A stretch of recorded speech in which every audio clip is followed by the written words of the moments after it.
Mao na to ang Bisaya Biko version. Lami kayo, creamy. Mo na siya ang resulta nga naay toppings nga latik. So, at pagsugda na kani karon may ita sa ato ang kawali. Butang tag 400 grams nga brown sugar. Ato nung nahon nga i-caramelize sa daan nato para mas creamy siya.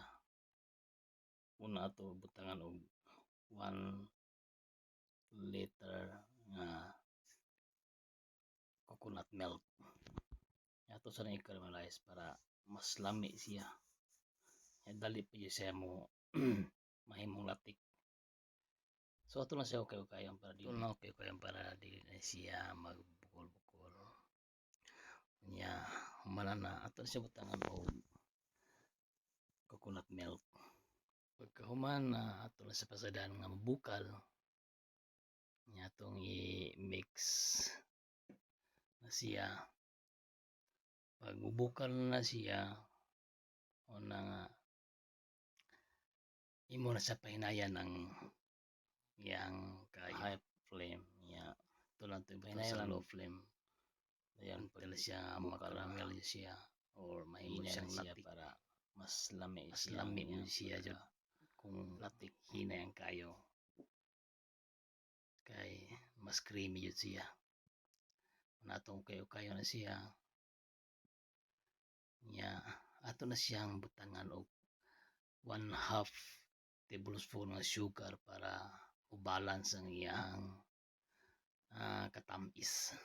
Dili siya kayo sobra katamis, at least mo balance ang salt mo na siya ang purpose. So kanay siya mo na siya latik na ilatik dali kasi mo latik siya kay ato man gi caramel ang danang sugar.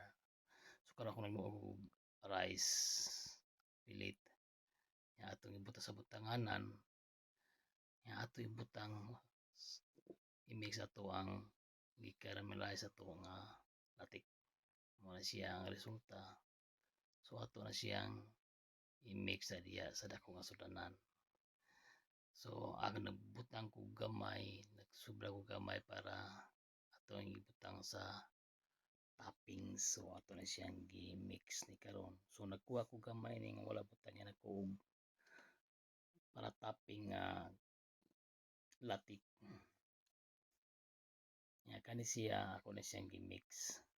Ako na siyang ibutang sa sudanan nga flat para mabutangan nato og toppings nga latik sa imabaw.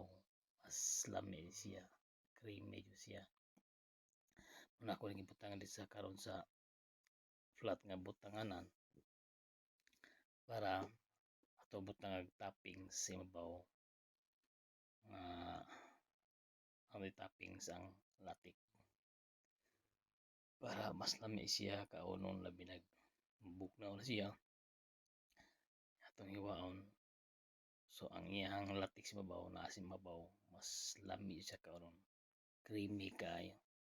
Mo siya atong giyon nga Bisaya version nga Biko.